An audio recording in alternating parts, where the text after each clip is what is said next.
E aí galera, beleza? Como é que vocês estão, meus amigos? Hoje aqui a gente vai falar de eleições, não só desse ano, como de 2022, mas falar assim de forma rápida, porque o Levi Fidelix veio aí a público para falar que o partido, o PRTB, que é o partido de Mourão, vai estar à disposição do nosso vice-presidente, caso ele queira concorrer contra Bolsonaro, ser oposição a Bolsonaro em 2022. E parece que com essas declarações aí ficou claro quem é o candidato ligado ao governo na cidade de São Paulo, até porque tem o Bruno Engler, lá de Minas, que fez umas perguntas para o PRTB, fez um vídeo, vou mostrar para vocês, e o Carlos Bolsonaro, como sempre, deixou assim alguns comentários no ar que deixou as coisas bem claras, e eu acho que pelo menos a situação de São Paulo vai ficar um pouco mais palatável assim, a gente já vai ficar meio na cara quem que Bolsonaro vai estar apoiando. Então eu vou falar aqui sobre a questão do STF, a indicação. O Senado já mandou um aceno para Bolsonaro, falou que irão votar ainda neste ano, né? Vão sabatinar o candidato, na verdade. E vai falar sobre isso. Vamos falar também sobre a popularidade de Bolsonaro. Por que Bolsonaro é tão popular? Eduardo Bolsonaro fez um vídeo. Também teve alguns comentários ao longo do dia, teve um comentário que circulou na internet, não sei se vocês viram, que é do Caio Coppola, falou muito bem, quero mostrar isso para vocês. E temos aí uma coisa acontecendo aí da oposição, na verdade é o Felipe, o youtuber, o Felipe Neto, foi lá na Globo, fez uma entrevista, vai estar participando de um evento e deu alguns comentários, inclusive algumas críticas sobre a esquerda, a gente vai chegar a comentar sobre isso daqui, e no final umas noticinhas boas pra gente chegar ao final do nosso vídeo. Então vamos começar aqui já sobre a questão do Mourão, falar de eleição, e mostrar o que o Carlos Bolsonaro também vem falando. Saiu uma matéria na Gazeta do Brasil, matéria maior assim na Veja, a Gazeta do Brasil, só que para mostrar já é o título que está bem direto, que diz que Levi Fidelix diz que Mourão pode concorrer para presidente em 2022. E diz que ele pode ser senador, vice ou quem sabe disputar o Planalto. E aí afirmou para a Veja. Lá fui eu olhar a matéria da Veja. A matéria da Veja já trata como o plano B do general Mourão. Isso porque Mourão, 2 semanas atrás, 2 semanas e meia atrás, ele fez um pronunciamento falando que ele está já pronto, assim, ó, no ponto, sabe? Se Bolsonaro precisa dele para ser o vice-presidente, ele está pronto.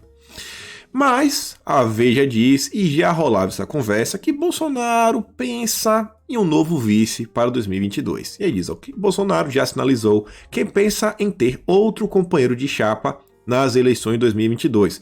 Algumas pessoas já falam do general Heleno, algumas pessoas falam da Tereza Cristina, nossa ministra da Agricultura. Mas vejam só, até agora a gente não tem o nome, mas Bolsonaro meio que demonstra nos bastidores que está pensando nisso. E aí, fazendo ouvidos de Mouco, o vice-presidente Mourão se diz precipitadamente pronto para concorrer na mesma função, conforme mostrou uma reportagem da Veja no início de agosto. O general, porém, tem um plano B. Nas últimas semanas, ele gravou vídeos e tirou fotos para cerca de 300 candidatos a prefeito que viajaram até Brasília em busca de uma imagem ao lado do vice-presidente. Ele pode ser senador, vice ou, quem sabe, disputar o Planalto, disse aí o Levi Fidelix. Aí a matéria lá continua, só esse outro parágrafo para mostrar para vocês, olhem só. O Fidelix acredita que a visibilidade das eleições municipais e a imagem de Mourão vão dar musculatura à legenda, no caso aí o PRTB, permitindo que tenha mais competitividade até para uma eventual disputa presidencial. O dirigente que concorreu para presidente nas eleições de 2010 e 2014 disse que abriria mão caso o vice aí, o Mourão, queira concorrer. E abre aspas para ele. É uma decisão pessoal dele, ele é o nosso Pelé. Se quiser jogar, joga para atuar na posição que quiser dentro de campo. E aí, queremos estar preparados para oferecer a ele toda a estrutura. Então, esse é um pensamento bem complicado. O Fidelix, ele é pré-candidato a prefeito pela cidade de São Paulo. Ele já dá um pronunciamento dele, falando assim, não, até se quiser concorrer como presidente, a gente está aberto. É algo assim tão prudente, né? Principalmente para quem está buscando apoio da presidência na prefeitura de São Paulo. E uma coisa interessante dessa matéria é o que a gente já falou, que é o que ele diz o seguinte: ganhar musculatura, ganhar posições, né? Ter vários vereadores, prefeitos ao redor do país dão musculatura a um partido. As eleições municipais fazem muito da base para os partidos conseguirem ter mais deputados, estaduais, federais, mais governadores, mais senadores e, quem sabe, disputar a presidência. Então, é algo chave. Prefeitura e cargo de vereança, gente, é algo muito grande. Pode parecer que é pequeno, é só a nível local, mas o impacto na cidade e o impacto dentro do partido é algo muito importante. E por isso também que sempre temos que analisar em quem estaremos votando. E temos que trabalhar nessas eleições, gente, temos que trabalhar com o mesmo empenho de 2018. O mesmo empenho que eu sei que você teve para apoiar Bolsonaro, empregue nessa eleição. Da mesma forma que você já deve ter um candidato, se você ainda não tem, por favor, vai atrás de um e milite por ele. Faça as pessoas votarem. Possivelmente, várias pessoas que vocês vão falar vão decepcionar, mas se a gente não tentar, galera, não vai. E a gente tem que criar uma base. A base se cria agora, da municipal.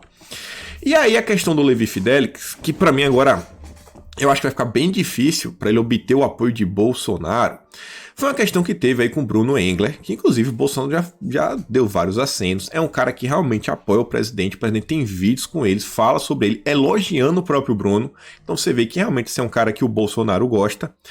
A família Bolsonaro também abraça o cara. E aí ele fez um vídeo que falou umas coisas assim bem complicadas sobre o PRTB. E ele diz o seguinte, que ele aguarda o posicionamento do Levi Fidelix e diz: o senhor está junto com a candidatura da direita em Belo Horizonte ou é conivente com essa rasteira? Olha o que o Carlos Bolsonaro já falou. Eu fico quieto há uns meses sobre isso para não dizerem que estou atrapalhando e mimimi. Boa sorte, Bruno, e conte conosco. E olha só a questão do PRTB. Vejam só isso daqui. Vou mostrar aqui para vocês que realmente foi uma coisa complicada que está acontecendo.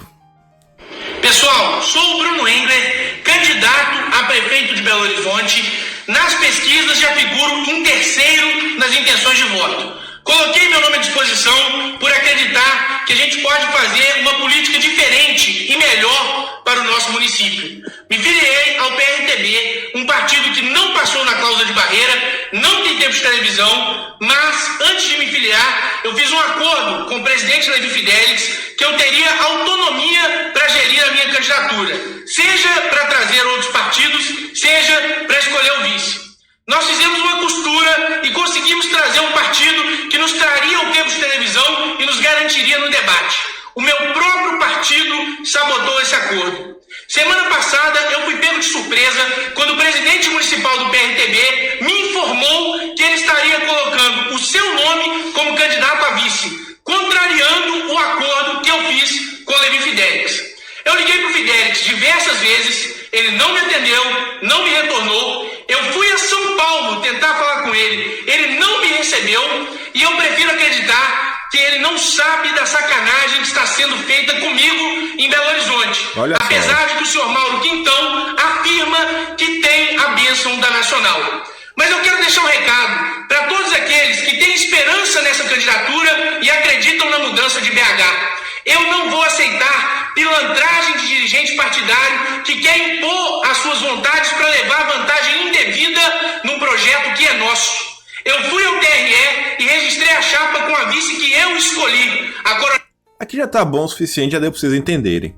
Ele tinha feito um acordo com o PRTB e falou, ó, você vai poder escolher a sua chapa, fazer tudo, mesmo o partido sendo um partido pequeno, sem tempo de TV. O Bruno foi atrás, conseguiu tudo, formou as alianças que ele queria e de última hora o diretório municipal falou, não é bem assim, a gente vai fazer de forma diferente.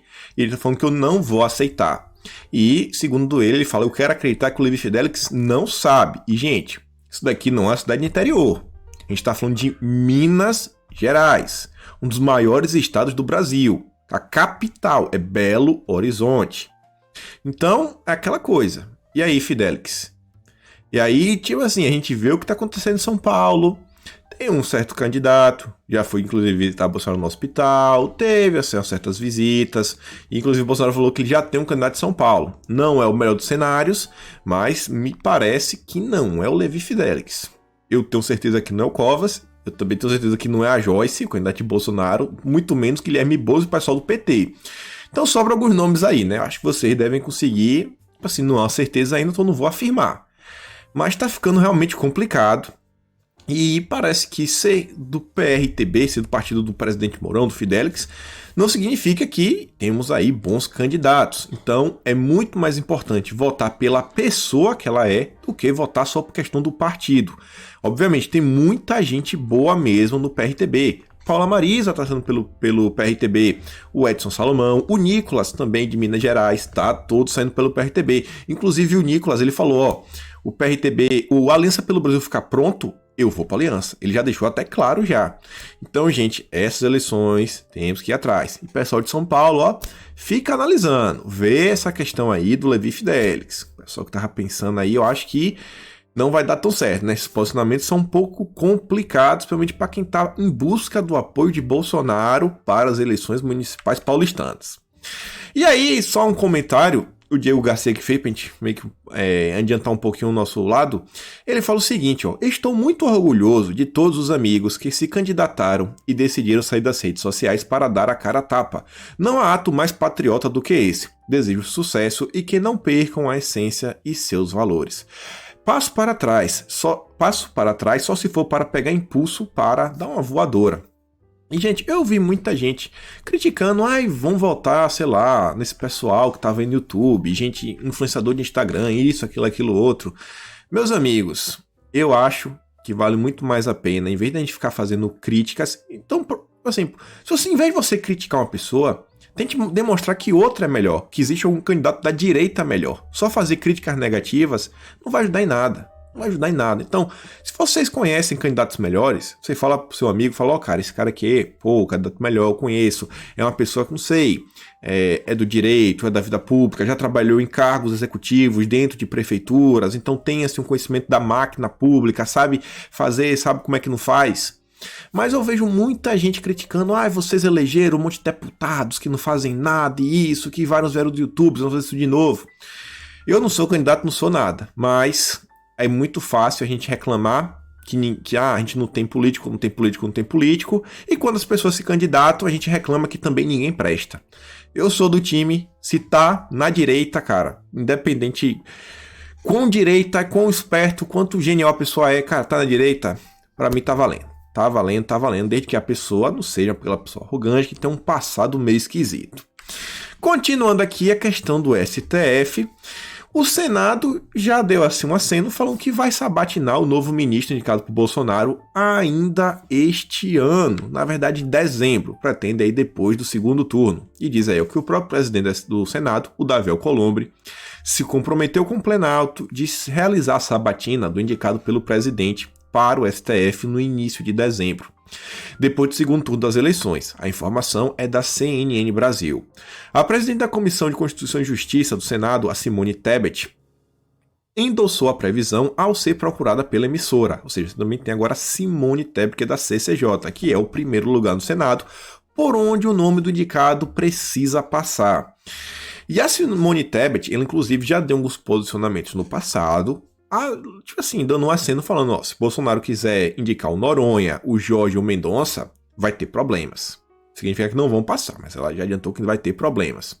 Mas, mesmo ela já sendo assim uma crítica, já falou que não, realmente a gente já prevê aí, esse ano, já começar a resolver.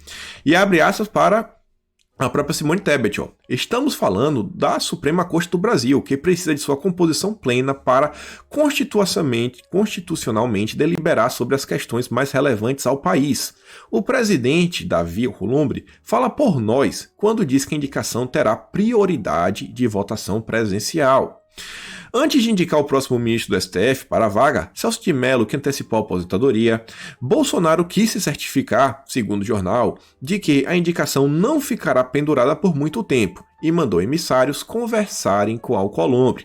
Porque Bolsonaro falou, cara, eu mando alguém, aí vai ficar lá pendurado o tempo todo, tendo aquele desgaste da mídia, então é meio complicado. Então, isso aqui me alegra, porque se Bolsonaro já mandou, inclusive, as pessoas conversarem com o Alcolumbre, eu não sei, gente. Mas eu acho que Bolsonaro já deve ter um nome na cabeça, vamos esperar. Uma coisa que é certa é que agora faltam 17 dias para a saída, 16 dias, né? Para a saída do Celso de Mello. 16 dias, dia 13 de outubro. Vamos esperar, né? Vamos contar os dias. E aí, Olha só isso daqui sobre o STF, matéria da Folha de São Paulo. Fiquei realmente muito surpreso. É uma matéria escrita pelo Frederico Vasconcelos, que é um ex-ministro da Justiça, falando sobre as supremas vaidades do STF. E olha só, o resultado é que a Suprema Corte dos Estados Unidos julga por ano 80 casos. Em 2019, a França julgou 80, a Alemanha 82, a Inglaterra 90, enquanto ano passado, em nosso Supremo, havia 93.197 processos para julgar. É insensato. Uma das consequências péssimas desse acúmulo de processos é o excesso de decisões monocráticas. O que é que ele está falando aqui? Ele começa um texto criticando como funciona o Supremo Tribunal do Brasil, que só realmente parece mais uma instância qualquer, não um Supremo Tribunal, que realmente tem que se preocupar em garantir que a Constituição seja cumprida. Você vê, gente, são 93 mil processos contra 80. E aí não tem como. Ele mesmo diz aqui que o ministro Fachin, no seu último ano censo disponível, julgou sozinho 820 casos em um ano. O ministro Moraes implantou a censura, reproduzindo a ditadura sem ouvir ninguém, criticando a questão do inquérito das fake news, os atos antidemocráticos. Meus amigos, 8.820 casos em um ano. Se você divide aí por 365, vai dar o quê? Quase 3 processos por dia. Se a gente botar sábado e domingo, deve dar mais de 3 processos por dia. Cara, quer dizer, 3 não, desculpa, 30 processos por dia. 30 processos sendo julgados por dia. É meio complicado, né? Você sentar, analisar, processos complicados. E, cara, como é que o Brasil pode funcionar dessa forma?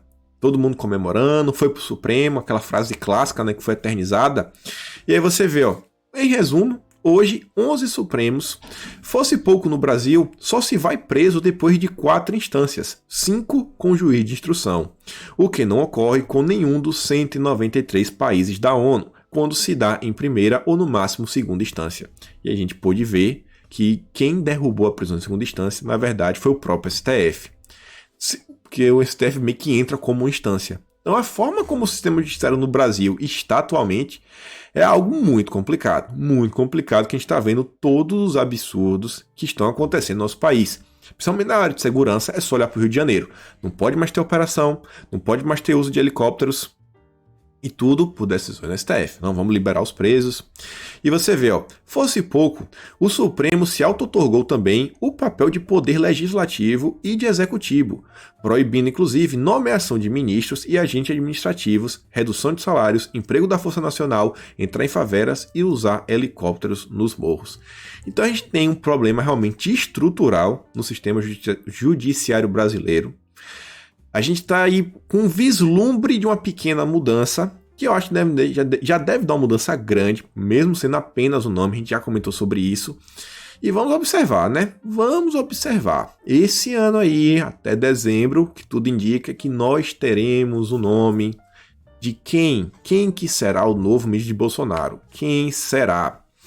E aí, meus amigos, questão que envolve eleição, agora sim a gente acaba, a questão dos Estados Unidos, que é uma coisa que inclusive o próprio Bolsonaro já denunciou no Brasil. É por isso que inclusive o Bolsonaro pediu pela questão do voto impresso. E olhem só, nos Estados Unidos existe a opção de você votar por correio. E aí existe uma empresa chamada Projeto Veritas. Eles são basicamente uma equipe de investigadores. Já investigaram várias coisas no passado e dessa vez eles foram nessa questão de eleição e meio que descobriu que o pessoal tá fazendo uma coisinha complicada, sabe? Questão de votos, que envolve o Partido Democrata. E olha só, vou ler já aqui a parte de baixo, que é a tradução, depois vou ler a fala de Trump. E diz o seguinte, o Projeto Veritas divulgou os resultados de uma investigação sobre a suposta colheita de votos por partidários do deputado democrata Ilhan Omar em Minnesota, um estado decisivo na eleição presidencial de 2020. E o Trump diz o seguinte, isso é totalmente ilegal. Espero que o procurador dos Estados Unidos, em Minnesota, tenha esse e outros de seus muitos crimes sob análise séria. E se não tiver, por que ele não tem? Venceremos em Minnesota por causa dela e da aplicação da lei. Minneapolis e o Iron Range serão salvos. Vocês podem ver, né? Complicado. Complicadíssimo. No Brasil, a gente tanto fala da eleição. Parece que pro lado de lá também tem. E aí você vê, ó, Eduardo Bolsonaro trouxe a matéria, deu repercussão, falando, ó, uma onda de coleta de votos em um distrito de Minneapolis do deputado democrata Ilhan Omar, onde trabalhadores pagos ilegalmente recolhem cédulas de votos de imigrantes idosos da Somália, foi detida pela organização de notícias o Projeto Veritas. Isso é uma matéria no Terça Livre também. E aí tem vídeo mostrando o pessoal. O Eduardo fala mais uma vez. Aqui o James Wolf trouxe um vídeo, o pessoal falando. Basicamente, gente, era o esquema de compra de votos, sabe? Não, te dão um dinheirinho, paga em dinheiro, paga em cash, e aí vai tendo. Vou trazer aqui até como é que posso falar? A tradução dele, ó. Esquema de coleta de dinheiro por células conectado ao mar foi exposto. Abre aspas. O dinheiro é rei em tudo. A Harvester se orgulha de colher centenas de votos de ausentes em 2020 ilegalmente. Os números não mentem. Estes aqui são votos de ausentes. Meu carro está cheio. E aí o cara mostrava um carro com mais de 300 votos. É um negócio muito complicado. Então, vocês podem ver que no final das contas, é o que eu digo.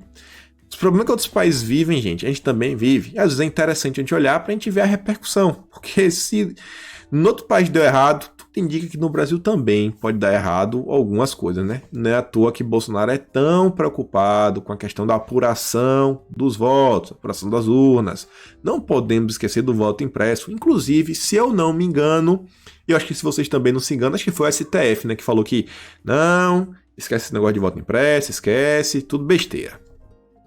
E aí, olha só, pra gente já ir aqui mudando de assunto, pra gente falar um pouco de mídia e falar que por que o povo gosta tanto de Bolsonaro, né? Porque a popularidade de Bolsonaro vem tão alta. Bolsonaro fez um discurso na ONU e falou sobre essa questão dos cristãos.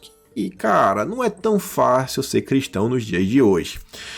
E aí, parece que num dia assim iluminado, a gente viu aquela matéria da Folha de São Paulo contra o STF, teve uma matéria no Globo, que saiu no Globo, do Pompeu.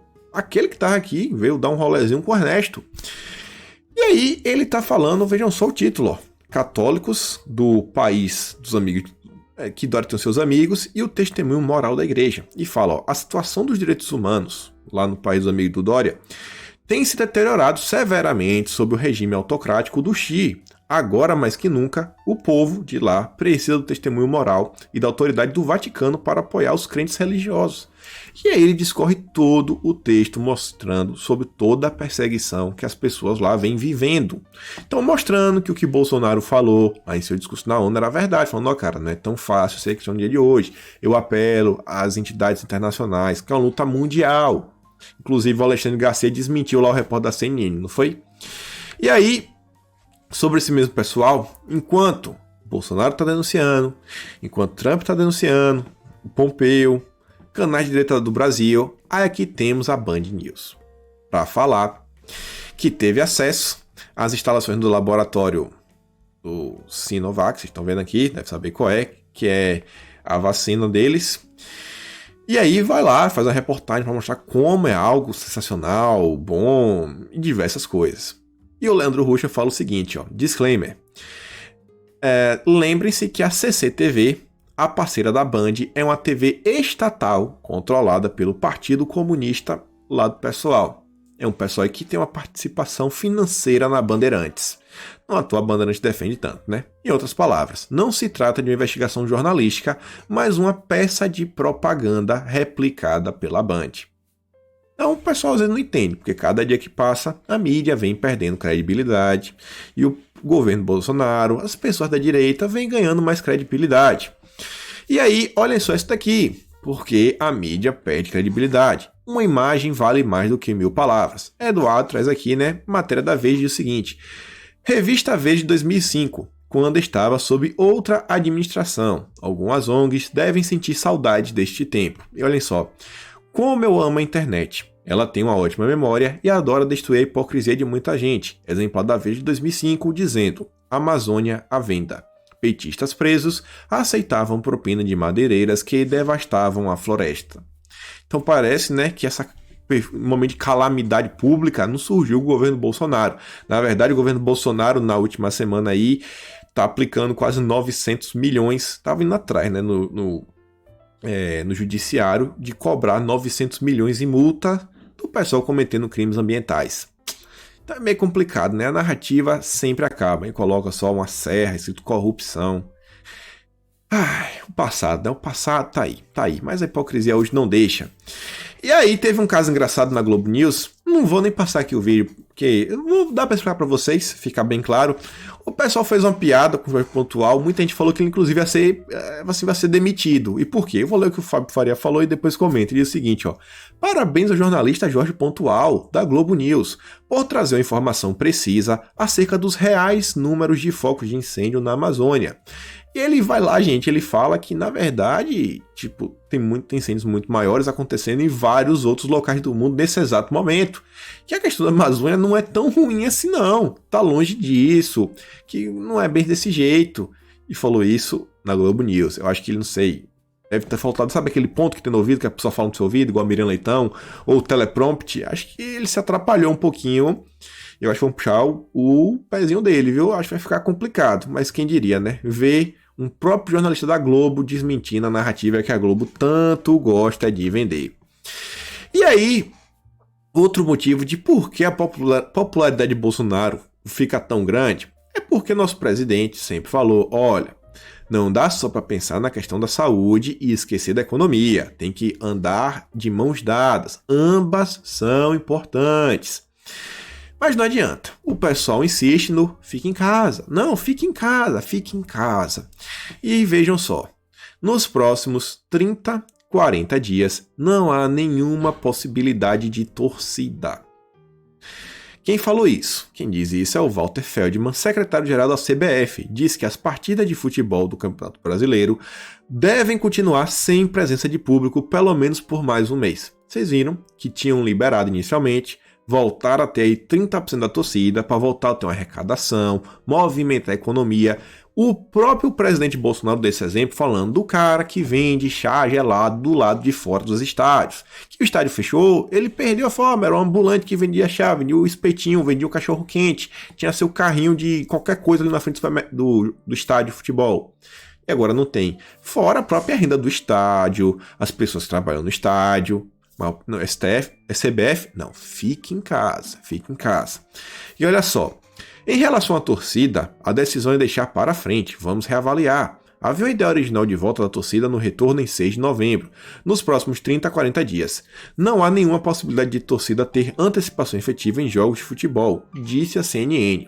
Como registramos, a Confederação e os clubes da Série A decidiram ontem pelo veto ao retorno do público nos estádios.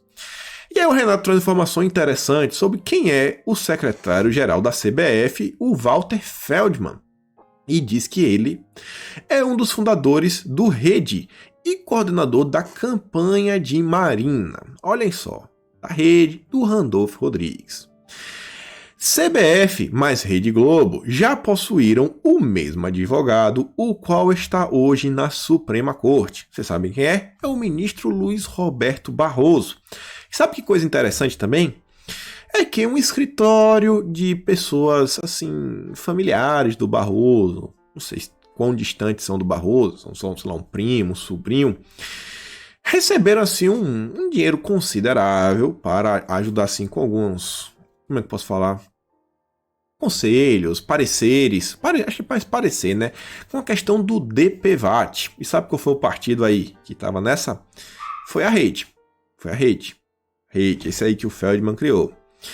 E o Renato ainda diz o seguinte, ó, que a Ambev, que é do Lema, que também gosta das escolas fechadas, patrocina a CBF junto com o Itaú, o banco das lives estranhas.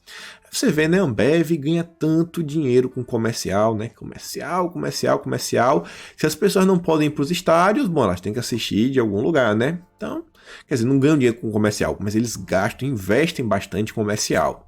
Então vai vendo, né? Vai vendo como são as coisas. Mas para esse pessoal, fique em casa, fique em casa.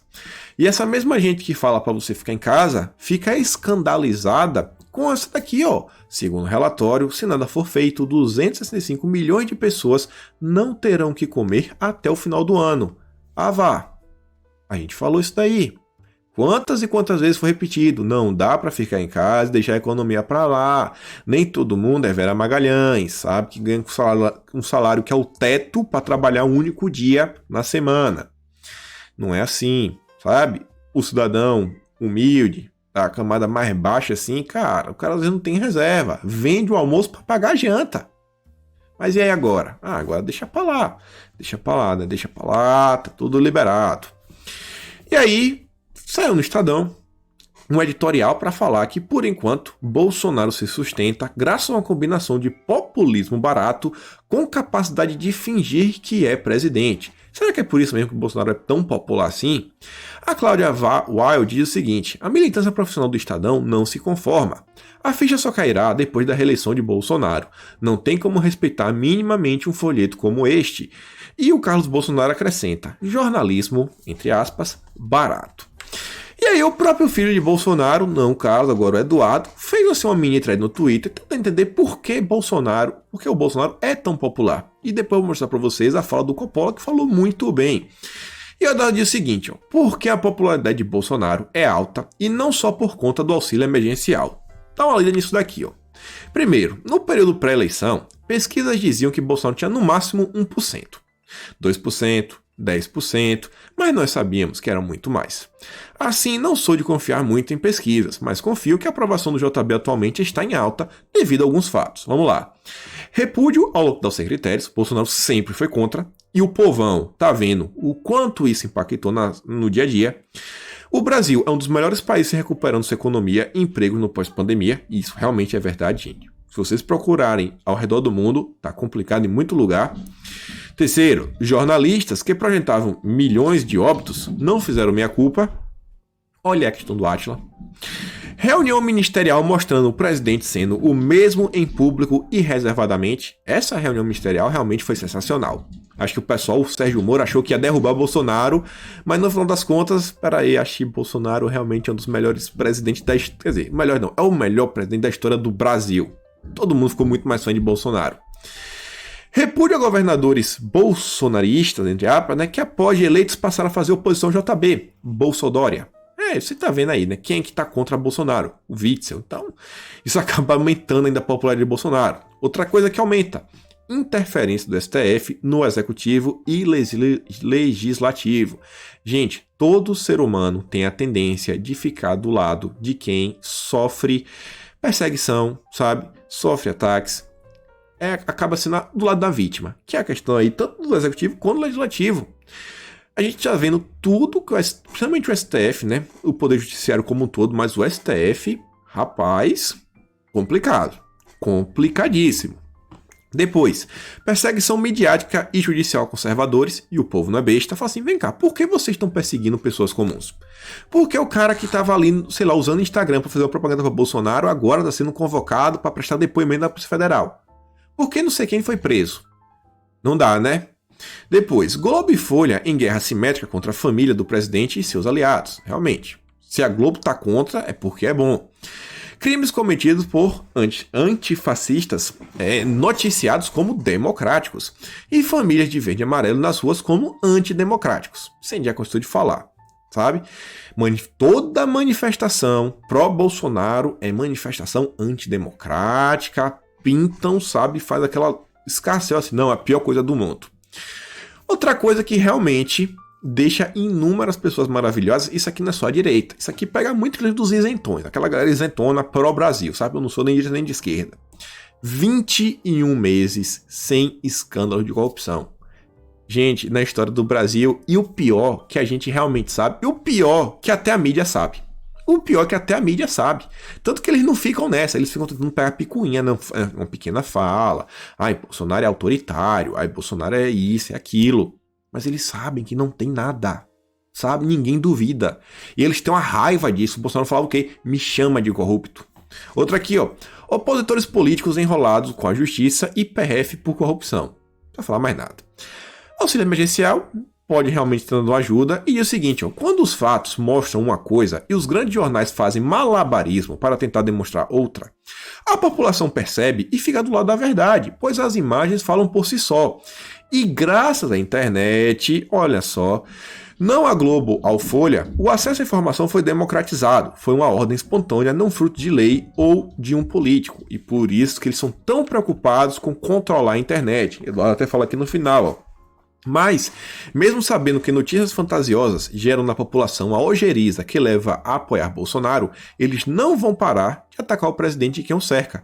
Isto pois o outro caminho seria noticiar a verdade e fazer uma cobertura jornalista honesta, condizente com a realidade. Mas fazer isso seria defender menos dinheiro público para esta parte da imprensa acostumada com privilégios, para que a verba governamental tivesse como prioridade o contribuinte. E aí, nesse contexto, tanto a Globo quanto a Folha de São Paulo preferem dobrar a aposta e apoiar ou nada fazer diante de tentativas de calar a liberdade de expressão, seja através do PL 2630, que regula a internet silenciando internautas, como também a PL 3144, todos esses mecanismos que nós já vimos. Teve aquela matéria que não foi na Globo nem da Folha, foi da Veja, lá do filho da Miriam Leitão, falando assim, deixem Alexandre de Moraes trabalhar. Falando como é, sabe, fundamental esses inquéritos das fake news, dos atos antidemocráticos, vejam só, porque não é contra ele, né? E aí Eduardo diz, ou seja, na cobertura da CPMI dos memes, que ele fala que realmente foi memes, criando a CPMI das fake news em base de memes. Inquérito da censura, inquérito dos atos antidemocráticos, seja falando sobre manifestações democráticas que pedem ditadura do proletariado ou depredam patrimônio público e privado. O povo acordou. Hoje as pessoas sabem mais nomes de ministro do STF do que de jogadores da seleção brasileira. Para debochadamente usar um termo de esquerda, quem não acordar para este novo normal está fadado a um inevitável fracasso. E o novo normal é o povo no poder, o povo acordou, o povo não é besta. E aí a foto aí das ruas lotadas, né? Pessoas de verde e amarelo, que a mídia tanto insiste em falar que são atos antidemocráticos. E não para por aí, o Felipe Martins diz o seguinte, ó, hoje a opinião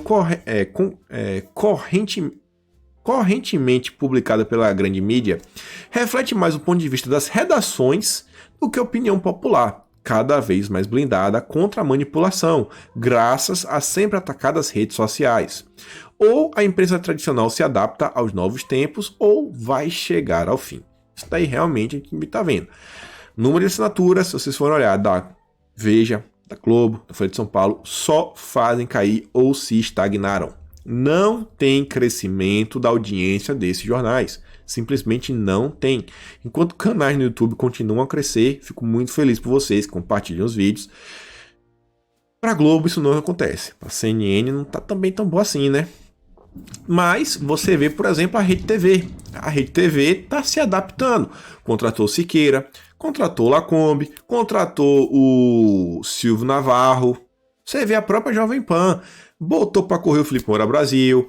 Aí o Augusto. Já sempre a gente fala assim uma coisa ou outra, mas sempre foi assim mais de direita. Levaram o Fiuza, o Constantino tá lá. Ainda tem um pessoal assim ou outro, mas você vê.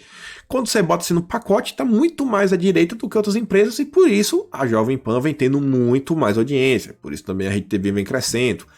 Revista Oeste chamou várias pessoas da direita, centro-direita, uns liberais que não flertam todo com a nova esquerda para escrever. Vem crescendo.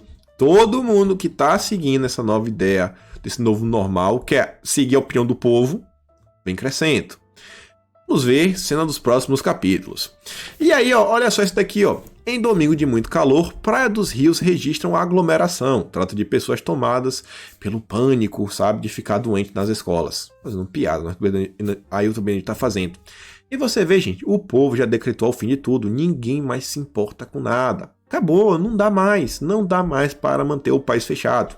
A escola é só somente uma das últimas coisas que faltam reabrir, né? Faltam reabrir, mas parece que essa gente que tanto fala em educação não tá nem aí para a educação. E aí você vê, ó, novo normal, Fiuza fez aqui, ó, um livro, isso aqui é extremamente importante, porque vai ficar para zero, vai ficar aqui eternizado. Vejam só, o nome do livro é Fake Brasil, a epidemia de falsas verdades. E ele diz o seguinte, ó. Fiocruz recomenda novo lockdown em Manaus. As regiões que estão em lockdown mais severo, como a Argentina, têm hoje o maior aumento de óbitos. Qual é o critério? Onde está a demonstração da proteção aos vulneráveis com trocamento geral? Que ciência é essa? E agora o Fiuza soltou um vídeo, um livro, para mostrar a quantidade de mentiras que circulam na sociedade brasileira.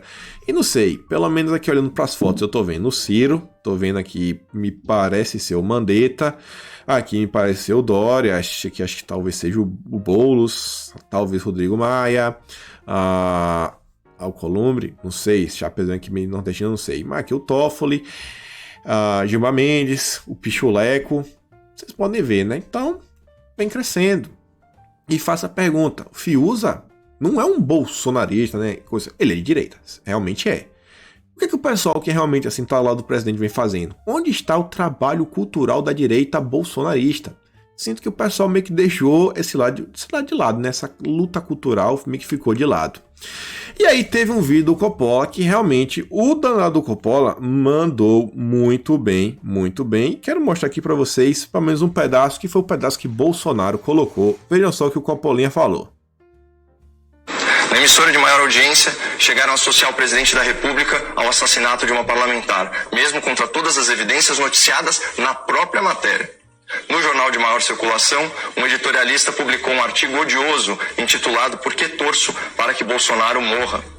Atos contra o governo, realizados por vândalos encapuzados e armados de paus e pedras, foram rotulados como manifestações democráticas, enquanto as imagens mostravam esses delinquentes agredindo a polícia e atacando grupos com mulheres, crianças e idosos. Vocês acham mesmo que a população não percebe isso? Eu já disse e vou repetir, as elites da política, da justiça e da imprensa estão conseguindo a proeza de transformar um dos homens mais poderosos do Brasil em uma vítima perante a opinião pública. Porque a tendência natural das pessoas é ter empatia por quem é atacado injustamente a todo tempo. Então, se você acusa um presidente de fascista e autoritário, mas ele defende as liberdades individuais do cidadão contra os abusos dos governadores e dos prefeitos, ele sobe. Se você fala que o presidente é inimigo da ciência na pandemia, mas a ciência erra de forma grosseira e gradualmente incorpora a visão original dele, ele sobe. Se você alega que o presidente não se importa com os trabalhadores, mas ele edita uma medida provisória que salva milhões de contratos de trabalho, ele sobe. Se você diz que o presidente é inimigo dos mais pobres, mas as políticas do governo beneficiam justamente os mais pobres, ele sobe. E se você fala que o presidente é um mandrião, um preguiçoso, mas a televisão mostra o cara trabalhando das 7 da manhã às 10 da noite, inclusive aos finais de semana, visitando diversas cidades pelo Brasil e inaugurando obras que estavam paradas há anos, bom, ele sobe. Ele sobe usando como escada todo o ressentimento, toda a inveja e toda a incoerência dos seus críticos injustos. A crítica pertinente é aquela que é justa, equilibrada, fundamentada em fatos. Mas vejam só, os fatos estão contradizendo as críticas e as opiniões. E para desespero da bolha, o povo não vive de crítica nem de opinião. O povo vive a sua realidade, uma realidade consistente. O Coppola mandou muito bem, né? Realmente o cara fala bem demais. Isso aí eu não tenho nenhuma crítica. Minhas críticas do Coppola vocês já devem saber quais são. Mas vocês veem, né, gente? Parece que o pessoal tá completamente descolado, desconectado da realidade. Aí você vê, ó, Bolsonaro tinha postado há 14 horas atrás esse vídeo, aí tem, ó, 343 mil visualizações. Passei aqui para vocês, quantas pessoas que não tinham visto ainda vão ver. Aí vocês percebem, né, por que o presidente é tão popular? Por que será, cara? Quando que essas pessoas vão conseguir entender? Sabe, quando é tão difícil assim? É tão difícil assim, sabe? Colocar a mão na consciência e falar, cara, eu acho que esse cara realmente tá preocupado com o país. Mas parece que é pedir demais da mídia, né? E aí, meus amigos, tem esse rapaz que tem umas coisinhas que eu quero mostrar aqui pra vocês. Não vou mostrar muita coisa, mas são algumas preocupações que ele vem tendo, algumas críticas que ele fez. E aí ele deu uma entrevista, o Felipe Neto, para o jornal o Globo. E aí o título da entrevista é: a oposição sequer aprendeu a se comunicar. E quando ele diz oposição, ele não está falando da gente. Ele diz a oposição ao governo Bolsonaro. Ele está meio que fazendo autocrítica ao pessoal da esquerda, falando, ó, galera, vocês não sabem comunicar. Você não sabe criar empatia, você não sabe fazer as pessoas comprarem suas ideias. E aí o Chico D'Angelo, que é deputado pelo PDT, Partido da Tabata Amaral, do Ciro Gomes, parte do Folha de São Paulo, traz assim uma entrevista extremamente importante com o Felipe Neto. Temos tanto a aprender. Espero que aprendamos rápido o suficiente. Estamos nos esforçando, querido Felipe, e com certeza suas observações e sua luta nos ajudam muito. Gente, vocês conseguem entender que esse cara é um deputado federal e ele tá batendo continência pro Felipe, falando assim, ó, a gente tá tentando, viu? É como se ele realmente, cada dia que passa, vem se tornando uma das maiores lideranças da esquerda brasileira, sendo promovido por tudo e por todos. Então, é interessante ver para saber em que lado a esquerda está indo. Inclusive, ele fala aqui algumas coisas similares a um texto da Tabata Amaral que falou, ó, é momento de união, deixa as picuinhas de lado, a esquerda precisa se unir numa causa maior, senão a gente não tem nenhuma chance de derrotar o que eles chamam de extrema-direita. E olha só, no próximo dia 30, a matéria já começa falando, inclusive, que o Felipe Neto vai participar da Educação 360, uma iniciativa dos jornais O Globo e Extra que reunia personalidades nacionais e internacionais para debater diferentes questões do cenário educacional, onde ele vai estar. É o que eu estou dizendo, o cara, cada dia que passa, vai tendo mais influência. Quer saber o que a esquerda vai planejar? Segue esse menino. Vai estar nesse aí, ó. Qual é a capacidade desse cara para discutir sobre questões do cenário educacional? Ele é professor? Ele tem o quê? É mestre em pedagogia, doutor em pedagogia? Ele tem algum curso na área de educação? Eu não sei. Mas eu vou mostrar para vocês só quem está patrocinando esse curso logo menos, mas olha só as perguntas. Vamos ver um pouco na entrevista. Em um de seus vídeos, você diz que a melhor forma de vencer o ódio é o diálogo. Você sentaria para conversar com o Bolsonaro presidente? E aí ele faz o texto assim, não, eu proprio conversar com todo mundo, o pessoal da direita, da extrema direita, sabe? Essas pessoas que são enganadas. Mas ele fala assim, ó, que contudo, não há diálogo com os líderes dessa articulação fascista desprezível. São pessoas sem uma gota de humanidade, com baixíssimo nível intelectual e que pensam única e exclusivamente na manutenção do poder e na implementação de seus valores morais em detrimento de tudo o que consideram diferentes. Não, eu sou completamente a favor do diálogo. Agora, essas pessoas aqui, ó, não converse com ela, nem as escute. Olha como ele trata, né? Extrema-direita, os radicais, a gente, que é assim. Os líderes, né? Basta saber quem é líder. É capaz de ele falar qualquer tia do Zap aí com 1000 seguidores, sabe? No Instagram, é uma líder radical, porque ela, não sei, ela pegou assinaturas, coletou a assinatura do Aliança pelo Brasil. Vai vendo. Olha, diz, sua oposição a Bolsonaro é diária. No campo político, há quem defenda como ação de médio prazo uma frente única contra a reeleição do presidente. E você acredita nisso? Fala assim, ó, tem muita gente falando assim, cara, diz que tem que se unir em torno de um ideal.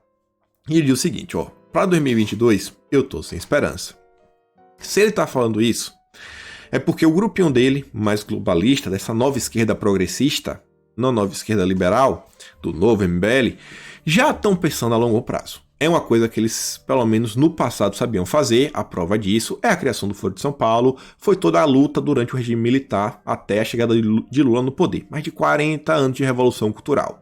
E ele diz o seguinte, ó, a oposição, caso PT, PDT, PCdoB, todos os partidos de esquerda, está em frangalhos. Ainda nem sequer aprendeu a se comunicar. O maior líder da oposição segue cometendo sucessivos erros de comunicação. O maior partido de oposição segue movido pela força da vaidade antes de qualquer outra.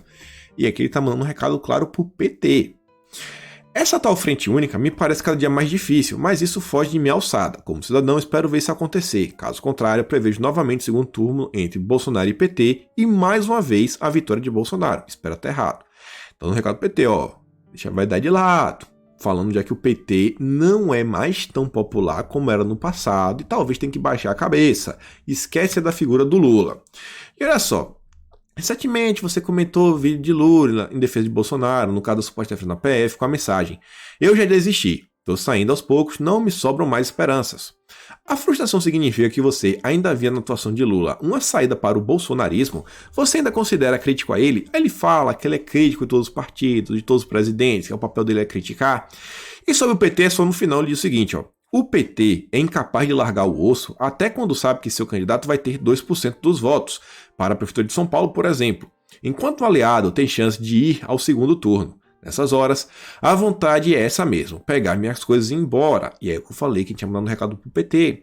Porque em São Paulo agora você vê o Boulos lá com, sei lá, 9%, 10%. Eles falam, não, o PT devia desistir e talvez lançar um vice na chapa do Boulos. Mas parece que eu falando assim, pô, parece que tá difícil. Parece que essa frente contra Bolsonaro realmente de união não vai para frente. Ele tá dando aí um direcionamento, ó. A esquerda precisa se unir. E depois ele vai, ó, fala a questão das fake news. Aí lá o projeto da lei das fake news, o que é que ele acha, porque agora querem prender por 5 anos. E aí, ó, como vítima de campanha do tipo, essa possibilidade te tranquiliza ou te assusta? Falam assim que ele foi vítima de fake news. E se prender ajuda. Aí ele fala o seguinte, ó, que do jeito que tá, isso só vai pegar a share do Zap. Os articuladores do ódio continuarão escondidos sob máscaras de IP, VPN e artifícios simples que são mais do que suficientes para protegê-los. Ele diz que não se corrige o problema com punição, mas com a educação sobre o uso da internet, que é quase zero no Brasil. Então aqui, para mim, eu não sei. Educação sobre o uso da internet. Como é que vai educar? Com o quê? Só com campanha? Campanha aonde? Na internet? Quem que vai fazer a campanha? Vai ser ele? Ele vai ganhar dinheiro com isso? Ou será que ele está promovendo, não sei, inserção desse tipo de conteúdo nas escolas? Porque se for para inserir esse tipo de conteúdo nas escolas, aquela famosa doutrinação, eu acho que a PL da Joyce, a 3144, está prevendo isso. Eu já falei para vocês. Então parece que ele está aí preocupado com isso daí, né? Colocar inclusive como matéria de ensino. Não sei. E depois vem para falar, ó, já os articuladores do ódio, criadores dessas matérias de informação, prints falsos, blá blá, esse pessoal deveriam sofrer punições cabíveis. Mas isso só acontecerá com o empoderamento da Polícia Federal e investimento em recursos investigativos. Essa lei não funcionará para pegar essas quadrilhas. Então, fez uma meia-culpa, não tá tão crítico, mas não sei, né? Não sei. No final das contas, ele tava lá para bater conversinha com o Maia. Tenta aqui, ó. Você conversou com o Maia, quais mudanças você sugeriu ou pretende sugerir? Ele falou, sim, eu conversei e falou que inclusive que não deveria ser levado à frente esse projeto, sim, reconstruído do zero. E aí, infelizmente, contudo, há pressão de todos os lados para que a lei dura passe o mais rápido possível. Ou seja, ele está falando que ele reconhece que toda a esquerda quer aprovar uma lei dura. Esse é o interesse da esquerda. Olha o que a esquerda quer, ele mesmo reconhece. Ó, a esquerda quer aumentar o autoritarismo na internet. Só que ele tem medo que possa acontecer alguma coisa com ele e talvez ele se torne descartável no futuro. Aí você vê, ó, em junho a Sonar mostrou você o segundo influenciador de questão de política, atrás de Bolsonaro, blá, blá, blá. E o que você atribui a esse resultado? É apenas um mérito seu ou faltam vozes ativas lá na esquerda? Ele diz o seguinte, ó. A classe artística brasileira nunca foi tão desunida e calada frente à ameaça da democracia quanto agora. Embora tenhamos grandes nomes lutando, a quantidade de pessoas públicas combatendo ativamente esse desgoverno é minúscula. Isso daqui, gente, não é verdade. Tem muito mais pessoas de esquerda, é só você olhar todos os jornais, só são pessoas de esquerda, mas a crítica é, as pessoas não sabem se comunicar, não tem mais apelo, e o que as pessoas falam é maluquice, ninguém dá ouvidos. E olha só, ter falado abertamente sobre os ataques e ameaças recebidos na internet fez com que essas ações coordenadas arrefecessem ou foi feito inverso? De que maneira você age para evitar que o seu discurso amplifique o alcance das publicações ofensivas? Ele diz aqui, a articulação de ódio nunca tinham tentado silenciar alguém mais forte do que eles no ambiente digital. Até então, eles haviam sido extremamente bem-sucedidos atacando a reputação de gente como Jean Willis, Manuela Dávila e Patrícia Campos Melo, entre tantos outros. E com ele foi diferente. E não é à toa, realmente, ele tem 40 milhões de seguidores no YouTube. E os seguidores dele são jovens que não se importam com política.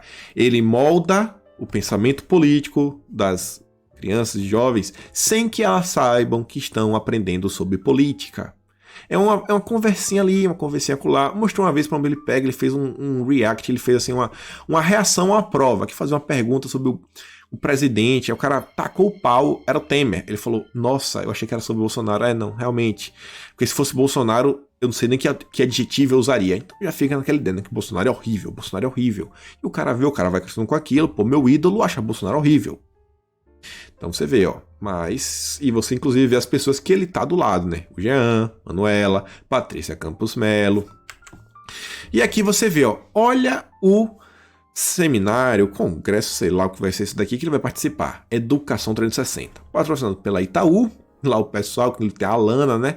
Pessoal bem progressista, ligado aí à questão da esquerda, a família Setúbal, Instituto Unibanco, Globo, Unicef, ligado à ONU, Cooperação aqui no Castelo Unesco, Fundação Roberto Marinho, Futura, Valor, que é do Grupo Globo, Extra e o Globo. Olha só, gente, Unesco, ONU, Rede Globo, Itaú. Só esse daqui já é coisa, né? Olha só, e ele vai estar lá. O que é que o Felipe sabe sobre a educação, né? Cenário atual. Vai vendo.